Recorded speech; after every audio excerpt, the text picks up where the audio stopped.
الله ركوب بركنا كيسة تفي ركوبني بركنا إني قدان جار ساف جارتي إنه قدا أتونجن هندما تانا نسيت كتوجر إني اسم الله أتون كباتين أكنا مكابوتو أتوك أبانيمو راكتا فكاتشو مجامني كلون bakka geessanitti deddeebi'aadha badarrasaachuu malalasu ittisin dabalin utuu hin qabaatin akka nama qabu maaliif taataa jedhe Paawulos ergaa warra Qorontosiif erge kiyatti utuun fudhatin akka nama fudhanne maa taataa fudhattee taggitee immoo akka nama fudhatin maa taataa of ta'i jiraadhu nama baraka namee kottu waan nyaannu itti nyaadheen keessin jedha garuu beela adu'aa isaatu jira of guwwoomsa namni kee lafa hin dandeenye hooqachuudhaaf tattaafata yoo certificate tokko qabatee degree kuna sadiin qabaayedha eenyu akka raabitu kana waaqayyo beeku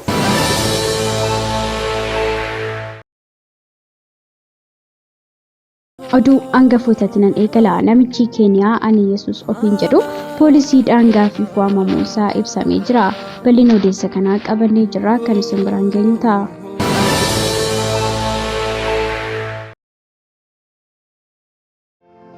Odeessa keenya kan biraatti namoo seenaa ajaa'ibsiisaa fi baay'ee nama barsiisu seenaa faarfataa Dirribaa Dinquu isiniif qabanneetiin jira. Marree odeessa kanaa fi kanneen biroollee qabannee jira. Hanga xumura odeessa keenyaatti nu waliin tura.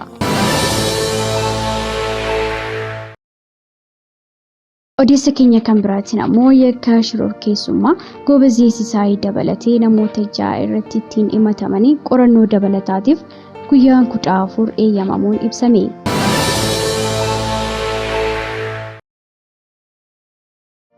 Waggoota dheeraadhaaf kiristaanonni miidiyaaleen sagalee isaanii ibsatan dhabuun rakkataa turaniiru. Bari'uun waan hin oolleef maarree kunoo Kiristiyaan miidiyaa sagalee nuuf ta'aa jira.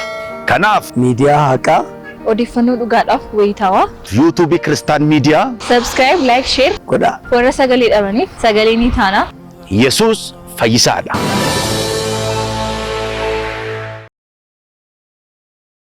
Nagaani faraarri Kiristoos bakka jirtanitti hunduma keessaniif haa baay'atu. Akkam jirtu daawwattoota Kiristiyaan miidiyaa. Odeessa wayitaawaa yeroo kanaaf siniif qindeeffannee isin biraan ga'uuf qabannee dhiyaanneerra. Hamma xumura qophii keenyaatti nu wajjin turaan affeerraa keenya.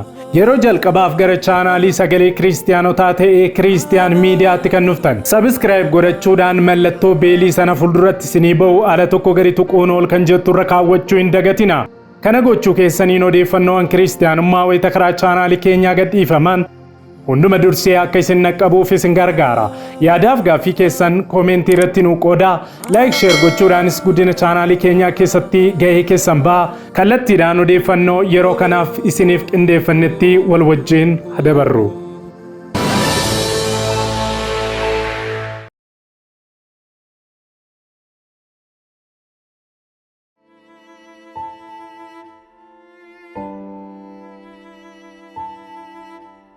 Odeessa keenya jalqabaatiin seenaa ajaa'ibsiisaa fi baay'ee nama barsiisu seenaa faarfataa Dirribaa Dinquu gabaabinaan qabanneetiin jirra. Faarfataa Dirribaa Dinquu kan dhalate godina Shawaa Lixaa aanaa Daannoo ganda bakkee sirbaa keessatti yoo ta'u kan guddate ammoo godinuma Shawaa Lixaa aanaa Adaa Bargaa magaalaa Hincinnii keessattidha.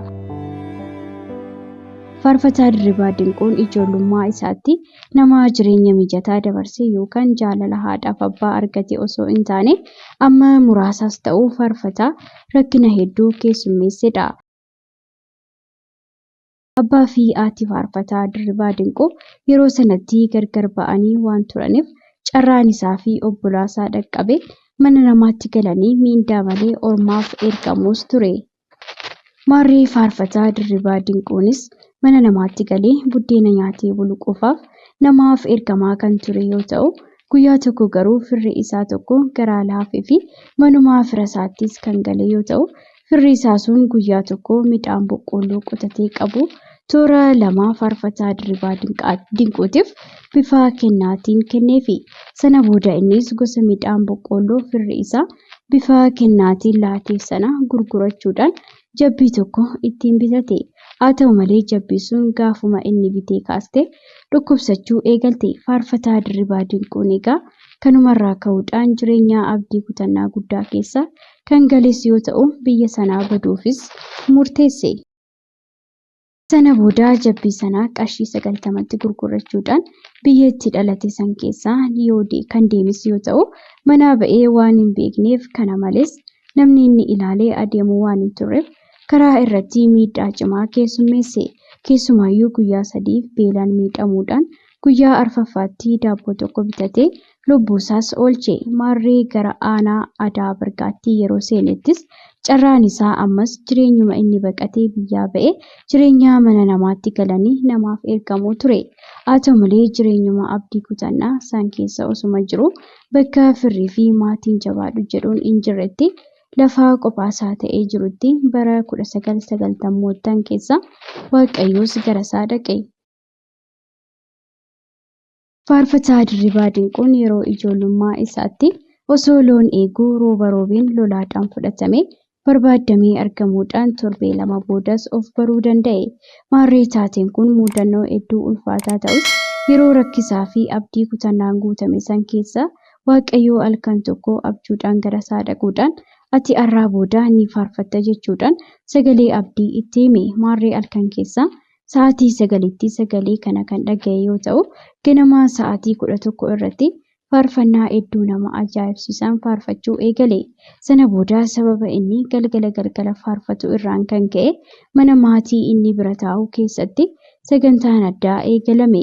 Bara 1994tti faarfannaa kan eegales yoo ta'u, yeroo sanatti garuu eenyummaan isaa inni foonii baay'ee hawwataa waan hin turreef jireenya rakkinaa keessas waan jiruuf waldaan kiristaanaa tajaajila gama faarfannaatiin isa simachuu hin dandeenyes ture. Ta'uyyuu yeroo sanatti waldichi nama meeshaa taphatu hin qaban waan tureef faarfataa Dirribaa Dinquun ammoo gosa meeshaalee muuziqaa keessaa masiinqoo taphachuu akka danda'u gaafa baran garee faarfattootaatiif akka taphatuuf gara faarfattoota gareettis isa dabalan. Sana booda faarfataa Dirribaa Dinquun garee faarfattootaa sana keessa taa'uudhaan faarfannaawwan guyyaa guyyaadhaan garasaa dhufu hundayyuu garee faarfattootaa sanaaf kennuu eegale. Faarfannaawwan isaas jaalatamummaa guddaa argachuudhaan waldootii biraattis darbee akka tajaajilamus taasifame. Guyyaa tokko garuu namni tokko sagantaa mandaraa irratti faarfataa Dirribaa Dinquu affeeruudhaan akka inni tajaajilus jajjabeesse. Maarree haaluma kanaan tajaajila isaa kan eegale yoo ta'u, faarfattoonni inni ilaalaa faarfannaa isaanii dhaggeeffachaa ittiin jajjabaachaa ture faarfannaa faarfataa Addisuu Wayyumaa, faarfannaa faarfataa Mangistuu Baqqala, akkasumas faarfataa Addisuu Wadaajoo, Misgaanaa Tolawaaqii fi kanneen biroo faarfannaa isaanii dhaggeeffachaa jajjabaachaas ture. Faarfataa Dirribaa Dinquun gama tajaajila isaatiinis ta'e jireenya dhuunfaa isaa keessatti mudannoo hedduu keessummeessee jira. Meeshaalee muuziqaa keessaa masiinqoo hedduminaan kan fayyadamu yoo ta'u, mudannoon gama meeshaalee muuziqaa inni jaallatuu fi baay'inaan fayyadamu kanaan isa mudate tokkos ni jira. Maarree guyyaa tokko tajaajilaaf masiinqoo isaa qabatee gara baadiyyaa adeeme. Guyyaa kamisaa gara biyya sanaa kan galan yoo ta'u, galgala sanaa masiinqoo isaa fannisee ol kaawwate. Akka carraa ta'ee guyyaa sanaa roobni cimaan kan roobees yoo ta'u, manni isaan keessa turan ammoo qixa masiinqoo isaa itti fannifamee jiru sanaan ni dhimmisa ture. Sana booda bokkaan roobaa ture sun masiinqoo isaa inni guyyaa jimaataa ittiin tajaajiluudhaaf yookaan ittiin faarfachuudhaaf ol kaawwatee jalaa itti roobe. Amala masiinqoo keessatti ammoo masiinqoon gogaa waan ta'eef jiidhaa argannaan baduullee ni danda'a waan ta'eef sagalee laachuus hin danda'u.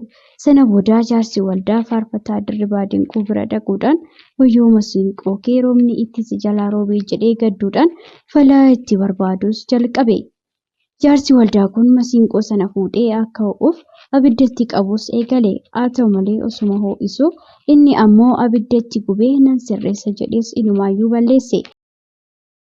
Maarree baay'ee itti dhaga'amus filannoo biraa waan hin qabneef dibbee fi harka isaanii rukutatanii tajaajilanii lafa sanaa galan. Mudannoon kun bara yeroo jalqabaatiif tajaajila eegaletti isa mudatedha. Faarfataa Dirribaa Dinquun haadha manaa tokkoo fi ijoollee 2 kan qabu yoo ta'u, haati manaansaa Biraanee Hundumaa jedhamti. Mucaansaa inni jalqabaa Gatiikoo Dirribaa jedhama. Mucaan isheen lammaffaan ammoo Keeroon Dirribaas jedhamti. Faarfataa Dirribaan gama faarfannaa isaatiin albeemaa 4 hojjetee jira. Kiliippiiwwan ammoo faarfannaawwan 4 hojjetee jira. Maarree faarfannaa hojjete keessaa tokko suutaan adeemaa hin ariifadhu. Isa duuba koo natti dhaadatu hin dhaggeeffadhu kan jedhu isa tokkodha. Faarfataan kun hanga hammaatti tajaajila isaatti cimee dhaabbatee tajaajilaa kan jiru yoo ta'u, bara 2016tti ammoo albeema haaraa qabatee dhufuuf akka jirullee intarviiyuu taasisee irratti ibsee jira.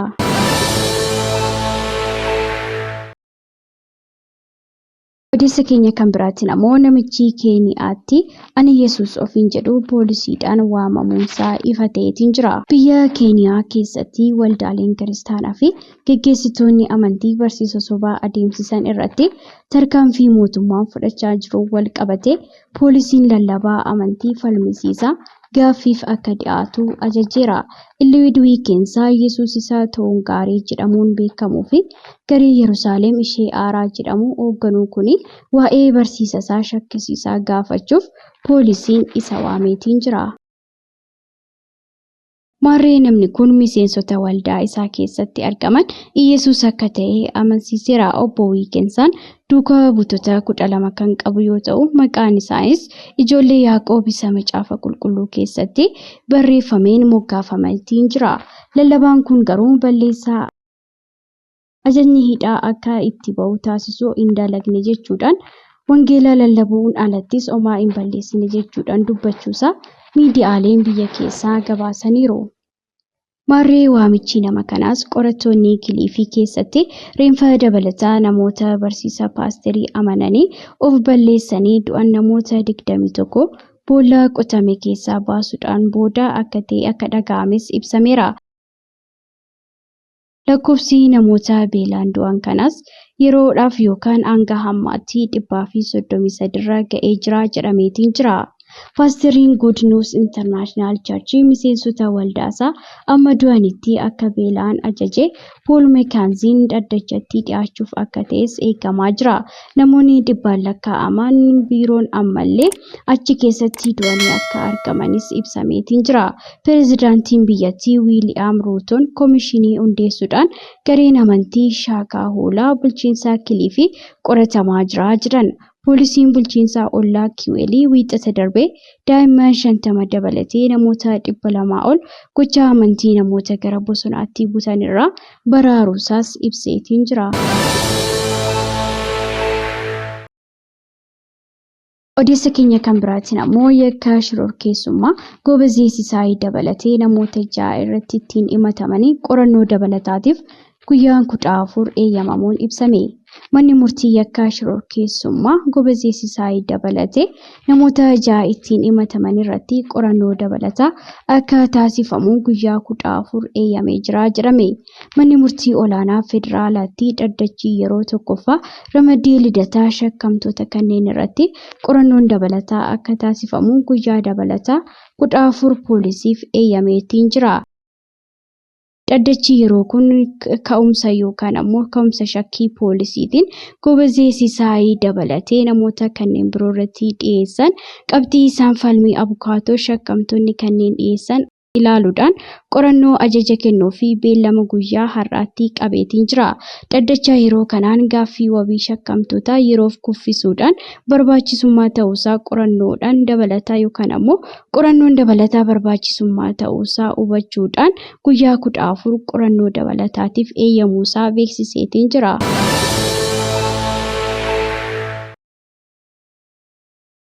Aloo, dhukkuba bara kana keessaati fayyi. Dhukkubni bara kanaa inni guddaan jaarsaaf jaartii xinnoof guddaa utuu hin jedhin hunda mataa naannessa tokkotu jira. Innis maalla utuun qabaatiin akka nama qabuu ta'u utuu qabanii immoo rakkataa fakkaachuu. Macaafni qulqulluun bakka geessanitti deddeebi'aadha. Badarrasaachuu ተመላለሱ ittisin dabalin utuu hin qabaatiin akka nama qabu maaliif taataa jedhe Paawulos ergaa warra Qorontosiif erge kiyaatti. Utuun fudhatiin akka nama fudhannee maataataa fudhattee tagitee immoo akka nama fudhatiin maataataa of ta'i jiraadhu. Namuma bara kana meeqottu waan nyaannu itti nyaadheen keessin jira garuu beela aduu isaatu jira. Uf guu Andeenye hooqachuudhaaf tattaafata. Yoo sartifikeetii tokko qabatee digirii 13 qabaayedha. Eenyu akka irraa bitu kana Waaqayyo beeku. Qabaatee olnan kaasu dhabe gannan buusu. Tokko immoo baratee profeesarii dooktarii ta'e anoomayyuun beeku siin jedha. Ati eenyummaa makkeessana ta'eeti jiraadhu. Biyya fakkaachuuf hin tattaafatin. Yoo siyaasa argite isa, yoo hanga baangela argite isa, yoo raajii argite isa, yoo abbaa qabeenya argite isa, dubbata abbaa harrabaa yoo argite isa, fakkeessituu argite isa, hin fakkaatin. Jireenya keessa dhugaadhaan yoo jiraatte nagaa qabda. Sitti nima namoonni akkasii harka 100 keessaa harka 50 dhukkuba ciccimaa qabu. Shuudha kaasee veeni arterii kaapilarii hiddi isaanii guutummaa machaadha. Maaliin yaadaan tonkoliidhaan xaxaadhaan waliin dha'uudhaan akkatti waa xaxayyaruu yaadu malee akkatti waa hiikan hin yaadan. Warra akkasii kun tokkoffaa hamleen isaanii baay'ee miidhamaadha. Karoora sin qabanii tokkodha. Kaayyoo sin qabanii lamadha. Galma sin qabanii. Nama karoora qabuutu galma ga'a. Fakkeessaan karoora hin qabu. Of ta'e jiraadhu. Yoo rakkataadha taate rakkina kee yoo amanteellee fudhachuudha didi. Rakkina isa keessa jirtu garuu dhibbatti of amansiisi. Yoo sooressa taate hiyyeessa fakkaadheen jiraadha jedhi an sooressaa jedhi garuu hiyyeessota gara kanatti attamittan fidaa jedhi. Of ta'e fakkeessuu kan fakkaate dhukkubi cimaan hin jiru. Dhukkuba qoricha hin qabne. Ati siumadha. Namni sin jijjiiru Waaqayyollee sin jijjiiru. Atis of jijjiiruu hin dandeessu. Eenyummaa kee jalqaba. Dadhabbii kee amanii fudhadhu. Cimina kee amanii fudhadhu. Aarii kee amanii fudhadhu. Ariifannaa kee amanii fudhadhu. Soba kee amanii fudhadhu. Yoo amantee fudhattee taate sobduudha yoo taate soba kee aboo dandeessa. Hin amattaa akka hamattu beekta yoo ta'e hama sana dhiisuu hin dandeessa. Insistu eenyummaa kee amanteen fudhattu taanaan of hin ta'in barri kee xumurama. Of hin ta'in darbita. Kun immoo siif dhukkubaati biyyaaf immoo dhukkuba caaluudha. Of ta'i bakka jirtu deddeebi'i. Isa qabdutti gammadi.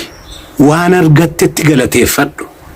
Abdiidhaan immoo jiraadhu. Malee fakkeessuu jechuun dhukkuba qoricha hin qabne jechaadha.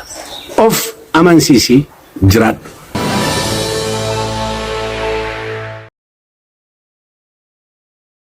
Egaan daawwattoota Kiristiyaan Miidiyaa odeessii wayitaawwan yeroo kanaaf siniif qindeeffannee kanumaan gaammaatti daawwattanidha. Waan daawwattaniif ulfaadha. Yeroo jalqabaaf gara chaanaalii Sagalee Kiristiyaanota maraa ta'e Kiristiyaan Miidiyaatti kan dhuftan subscribe gochuudhaan mallattoo beelii sana fuulduratti sinii ba'u haala tokko gadi tuquun ol kan jettu irra kaawwachuu hin dagatina. Yaadaaf gaafii qabdan koomentii irratti nu qooda like share gochuudhaanis guddina chaanaalii keenyaa keessatti gahee keessan ba'a. Daawwattoota keenya karaa fuula weebsaayitii keenya www.christiannewsethiopia.com odeeffannoowwan kiristiyaanummaa fi biyya keenya ilaalatan barreeffamaan argachuu ni dandeessu. Sa'aatota muraasaa booddee odeeffannoo kiristiyaanummaa gara birootiin hamma deebinee ol arginutti turtii gaarii isiniif haa ta'u. Nagaan tura.